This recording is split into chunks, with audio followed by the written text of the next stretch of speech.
우리는 지난주에 창세기 3장의 말씀으로 타락과 회복이라는 말씀으로 함께 은혜를 나눴습니다. 인간의 타락은 하나님의 말씀을 듣지 않고 사단의 말을 들음으로 인하여 왔습니다. 그러므로 죄는 하나님의 말씀을 듣지 않는 것이 죄다라고 하였습니다. 이제 이 선악과를 먹은 우리 인간은 사단의 말처럼 인간의 눈이 밝아졌고 선악을 분별하는 자가 되었으며, 이로 인해 하나님과 같이 선악을 분별하는 자로서 자신의 모든 판단에 책임을 지는 존재가 된 것입니다. 오늘 이 4장의 말씀은 이 인생, 이 선악과를 먹은 인생에게 죄가 얼마나 강력하게 작동하는지를 보여주고 있는 말씀입니다. 선악과를 따먹은 아담과 하와가 에덴 동산에서 쫓겨나서 가인과 아벨을 낳았습니다. 물론 이 가인과 아벨은 아담과 하와가 낳은 자녀들을 대표적으로 말한 아들이지요.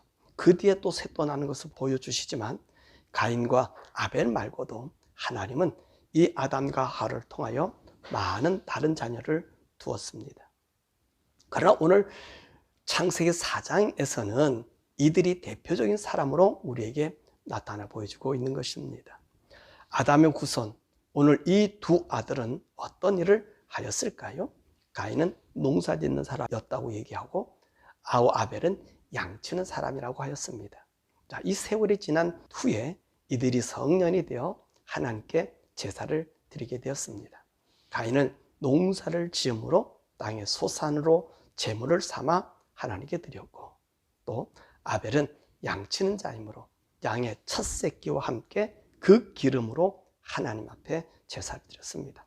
그랬더니 하나님께서는 아벨의 제사를 받으시고 가인의 제사를 받지 않았습니다.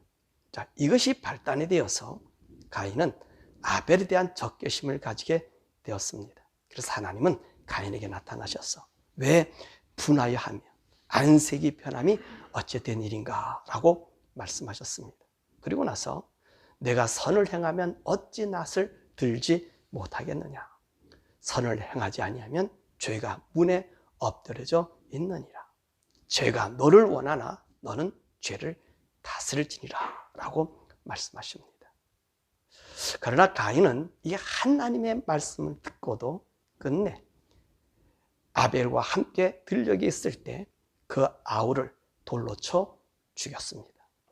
하나님은 다시 가인에게 찾아옵니다. 그리고 아벨이 어디냐고 묻습니다. 그러나 가인은 시치미를 뗍니다. 내가 아우를 지키는 자냐라고 변명하고 있는 것을 우리가 말씀에서 볼 수 있는 것입니다. 그렇다면 가인은 왜 아벨에게 분노를 하였습니까? 그 이유가 무엇이었죠? 하나님께서 자신의 제물을 받지 않으시고 이 아벨의 제물을 받았기 때문인 것입니다. 왜 하나님은 가인의 제물을 받지 않으셨을까요? 오늘 본문은 이렇게 말씀하고 있습니다. 하나님은 가인에게 나타나셔서 무엇을 말씀하시고 있습니까? 6절, 7절 상반절에 보니까 여호와께서 가인에게 이르시되 내가 분하여 함은 어찌 됨이며 안색이 변함은 어찌 됨이냐. 내가 선을 행하면 어찌 낯을 들지 못하겠느냐. 그러니까 이 가인이 하나님 앞에 드린 제물이 하나님 앞에 선한 것이 되지 않았다는 말입니다. 이것이 우리가 참 주의해야 할 일인 것입니다. 하나님 앞에서 선을 행하여야 한다는 말입니다. 우리의 예배도, 우리의 믿음의 생활도, 우리의 일도 모든 것이 다 선해야 합니다. 선을 행하지 아니하면 하나님을 향해 낯을 들지 못합니다. 내 행동으로 하나님과 멀어질 수 있다는 말이지요.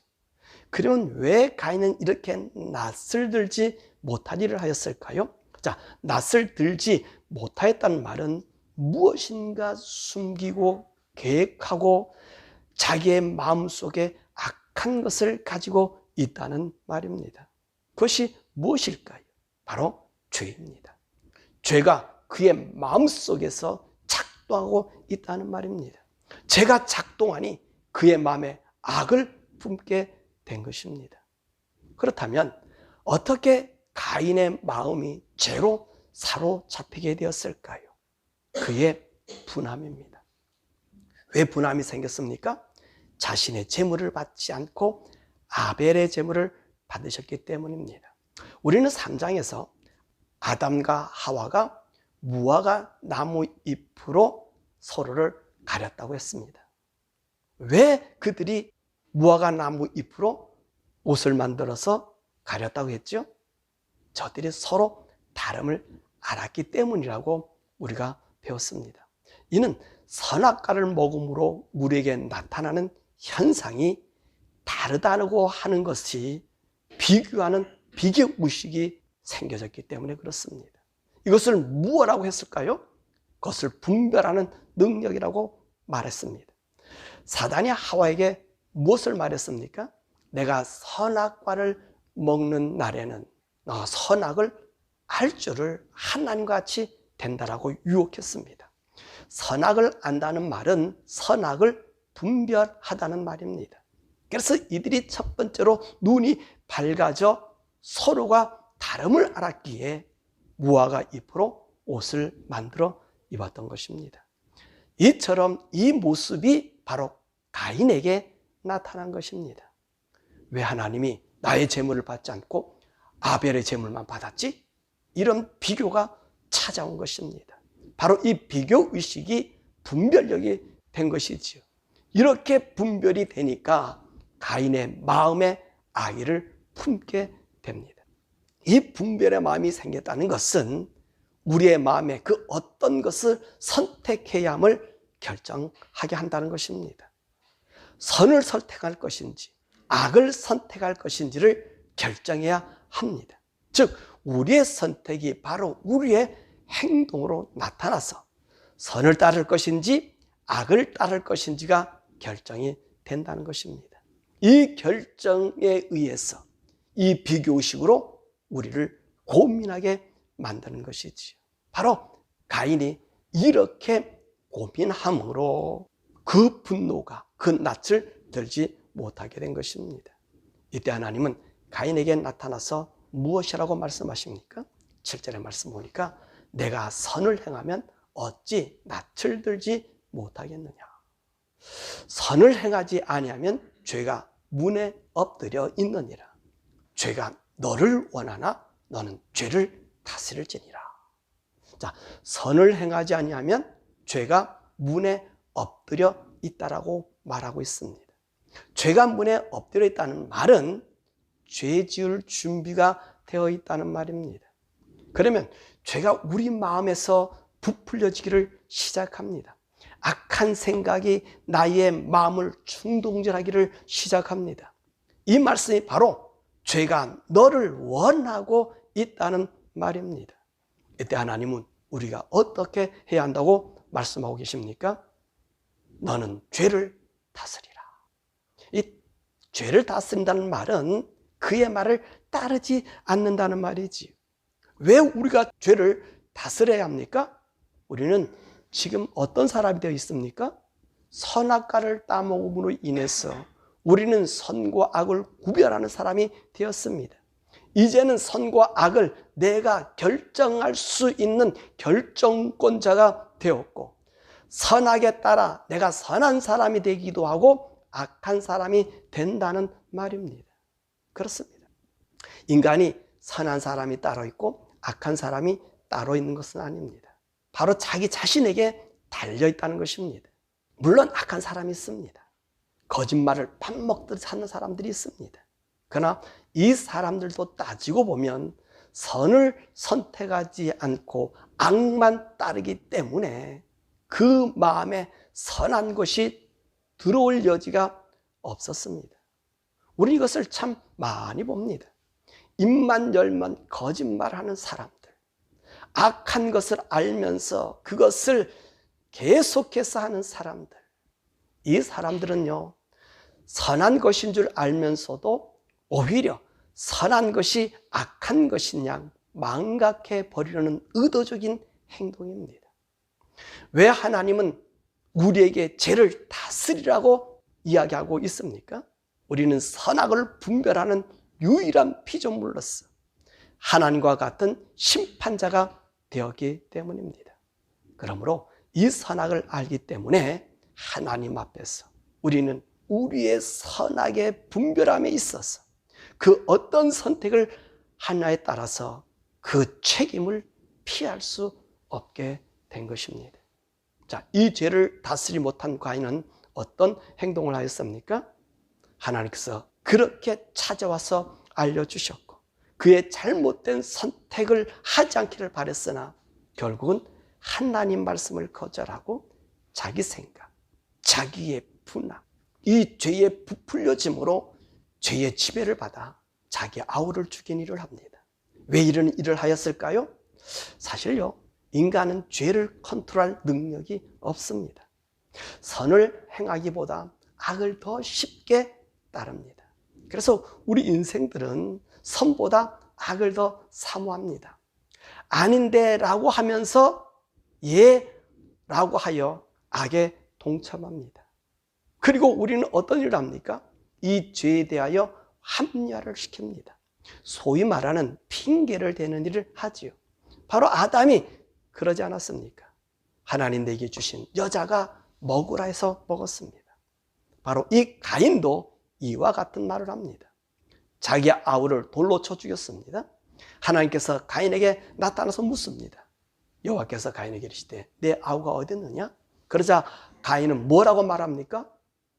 그가 이르되 내가 알지 못하니이다. 내가 내 아우를 지키는 자이니까. 이게 얼마나 뻔뻔한 일입니까? 죄는 우리를 합리화를 넘어 뻔뻔함으로 바꾸는 것입니다. 뻔뻔함이란 망각화시키는 것입니다. 이것이 죄가 죄를 낳는 모습이요, 인생의 양심 부디게 하여 화인맞게 하는 것입니다.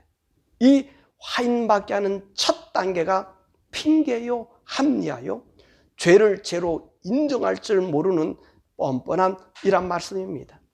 이 뻔뻔함은 하나님도 속이려고 하는 것입니다. 하나님을 무시한 일을 행하는 것입니다. 이렇게 가인이 동생 아벨을 죽이고 나서 죄는 얼마나 확장되었을까요? 23절과 24절을 보면 라멕이 자기의 아내들에게 하는 말을 볼 수 있습니다. 23절입니다. 라멕이 아내들에게 이르되 아다와 실라여 내 목소리를 들으라. 라멕의 아내들이여 내 말을 들으라. 나의 상처로 말미암아 내가 사람을 죽였고 나의 상함으로 말미암아 소년을 죽였도다.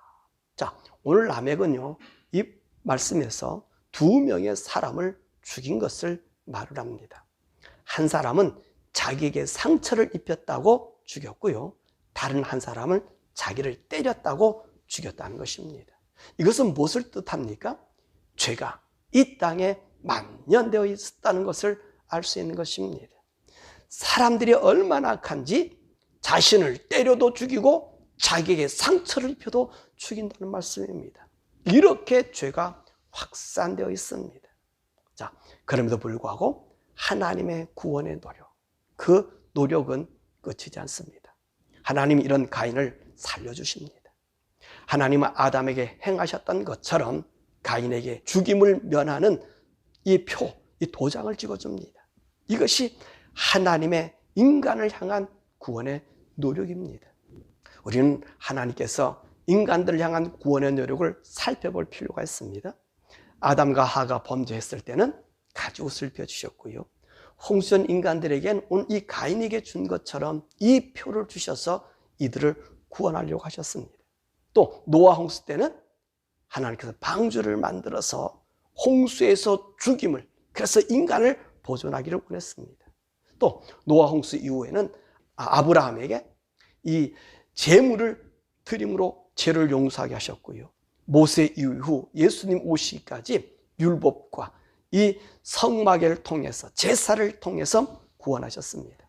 또 우리 예수님이 오셔서는 직접 그분이 죽으심으로 인간들을 구원하셨고요, 예수님 이후에는 예수님의 피, 그 피가 우리를 구원하기 위해 죽으신 예수님의 피를 믿는 자들에게 구원을 주셨습니다. 더욱이 오늘 예수님 이후의 시대는 모든 민족과 모든 종족과 모든 인류가 우리 하나님을 믿을 수 있게 성령님을 주셔서 구원하게 하신 것입니다. 하나님은 인간이 범죄하여 영원히 죽는 것을 방지하려고 얼마나 노력하고 계신지 모릅니다. 이렇게 하나님은 구원의 노력을 끊임없이 하십니다. 그런데 가인의 후예는 도저히 하나님의 구원의 길로 들어오지 않습니다. 이들은 자신의 성을 건축하고 자신들의 왕국을 건설합니다. 그것이 16절에서 22절의 말씀입니다. 그리고 이들의 죄악의 절정이 바로 람에게서 볼 수 있는 것입니다. 이때는 이들은 스스로 방어합니다. 자신들 스스로 결정합니다. 바로 그 말씀이 24절입니다. 가인을 죽인 자에게는 벌이 7배인데 자신을 죽이는 자에게는 벌이 77배라고 합니다. 이것은 하나님이 정하신 일이 아닙니다. 라멕 자신이 스스로 정한 것입니다. 자신이 왕이 되고 자신이 하나님이 되어서 모든 것을 자신의 위주로 결정하고 있습니다. 이것이 죄의 본성입니다. 죄는 자기의 본성만 의지하게 합니다. 이렇게 본성만 의지하게 되면 우리는 짐승과 다를 바가 없습니다. 우리의 영의 음성에는 귀를 기울이지 않습니다. 그래서 인간은 하나님의 음성이 아닌 사단의 음성을 따라 인간의 이성, 혼에 따라서 육신이 하고픈 것을 하는 것입니다. 바로 이 가인의 후예들이 하는 일이지요. 이들은 성을 쌓았고 구리와 쇠를 만들어서 인간의 문명을 발전시켰습니다. 문화를 창조했습니다. 그래서 수금과 퉁소를 잡고 희락을 즐깁니다. 인간 본성에 충실한 것입니다. 인간의 이성에 충실한 것입니다. 그래서 이들은 자신이 법이 되고 자신이 왕이 된 것입니다. 하나님과 교통보다 인간의 교통을 더 중요시합니다. 그러므로 도덕이 무너지고 종국은 우리 인간을 짐승보다 못한 존재로 전락시키는 것입니다. 이때 하나님은 이들을 향하여 새로운 계획을 세우십니다. 바로 아담을 통하여 셋을 주십니다. 이 셋은 아벨 대신 주었다고 하였습니다. 이 말씀이 의미심장합니다. 아벨 대신 셋을 주셨다는 말입니다. 그러면 아벨은 어떤 사람이었냐고 하는 것이지요. 아벨은 바로 의의 사람입니다. 선과 악에서 선을 따라 사는 사람이었던 것입니다. 우리가 말하는 선이란 세상의 선이 아닙니다. 좋은 일이라고 해서 다 선한 것이 아닙니다. 선이란 하나님을 따라 사는 것입니다. 우리 영이 하나님의 음성에 귀 기울이며 우리의 혼을 지배하여 우리의 이성으로 하여금 하나님을 따라 살게 함으로 육신의 소욕을 버리는 것입니다. 이것이 선입니다. 좋은 일이란 하나님 편에서 좋은 일만이 선입니다. 그러나 하나님을 떠난 선은 모두가 악입니다. 세상이 혼돈되면 하나님을 무시한 선을 따르도록 강요합니다. 이것은 인간 편에서는 선할 줄은 모르나 하나님 편에서는 악이 되고 또 사단의 지시로 된 위장된 선임을 우리는 알아야 됩니다. 우리는 또한 이 선을 또한 구분해야 됩니다. 하나님은 이 셋을 통해서 다시 이 가인의 후손들을 구원하시기를 원하셨던 것입니다. 이 셋의 의미는 대신하다, 또 대차다는 뜻입니다. 이때가 언제죠? 아담의 나이가 130세라고 말씀하고 있습니다. 인간은 이 130년 동안 죄가 죄를 확산하는 모습을 보인 것입니다. 그리고 셋이 105세 때에 에노스라는 아들을 낳습니다. 이 에노스라고 하는 말은 사람이란 뜻입니다. 그러면 이 에노스를 낳고 어떤 일이 생기느냐? 바로 여호와의 이름을 불렀다라고 이야기하고 있습니다. 그러므로 사람의 본 존재는 바로 하나님의 이름을 부르는 것입니다. 그러니까 이 가인 시대는 하나님의 이름을 부르지 않았습니다. 모두가 자기 이름으로 자기 성을 쌓고 살았습니다. 그래서 가인은 자신의 아들의 이름을 따서 그 성을 에녹성이라고 하였던 것입니다. 그래서 이들은 부패하게 된 것입니다. 그러나 하나님은 이들에게 셋을 주시고 이 셋이 하나님을 섬기는 모습을 보여주고서 자식을 낳아 에노스라고 부르면서 여호와를 섬기게 한 것입니다. 인간은 하나님을 섬길 때 비로소 인간의 본성을 찾을 수 있는 것입니다. 왜 그렇습니까? 하나님의 형상으로 지음받았기 때문에 하나님으로부터 그의 빛이 들어와 우리의 가는 길을 온전히 알 수 있기 때문에 그런 것입니다. 말씀 맺습니다. 인간이 선악과를 따먹고 그의 자손들의 모습을 지금 보았습니다. 죄가 어떻게 인생 속에서 작용하는지도 보았습니다. 죄를 유전받은 인생, 아담의 바로 다음 세대인 이 가인과 아벨을 통하여 죄의 확장의 역사를 보게 되었습니다. 자, 그럼에도 불구하고 하나님은 자신의 형상을 담은 인간을 항상 구원하기를 원하셨습니다. 범죄한 아담과 하와에게 가죽옷을 입혀서 구원하시고 가인에게는 하나님의 표를 주어서 살게 하였습니다. 하지만 인간은 하나님을 따라 사는 것이 아니라 악을 따라 사단의 하수인으로 삽니다. 죄는 더욱 번창합니다. 하나님이 인간을 구원하기 위해 하나님 셋을 주셔서 아벨처럼 하나님을 섬겨야 함을 보여주셨지만 인생들은 하나님께 돌아오기를 거부하였다는 것입니다. 그래서 에노스를 낳을 때에 이들 셋의 후손을 통하여 여호와 하나님의 이름을 부르는 사람들을 그들 가운데 두신 것입니다. 오늘도 하나님은요, 불순종한 인간들을 구원하기 위해 이 땅에 교회를 두신 것입니다. 이 교회를 통하여 번제한 인간들을 하나님께 돌아오게 합니다. 그러므로 땅에 있는 성도는 인생들의 구원의 기수입니다. 물론 성도라고 다 성도는 아니고요, 교회라고 해서 다 교회는 아닙니다. 그럼에도 교회를 두는 것은 불신자들로 하여금 예수 이름을 부를 수 있는 기회를 주기 위함입니다. 이것이 하나님의 구원의 노력입니다. 하지만 많은 사람들이 가인의 길을 걷게 될 것입니다.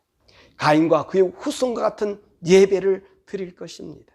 그러나 참 하나님의 성도들은 성령님을 따라 살게 됩니다.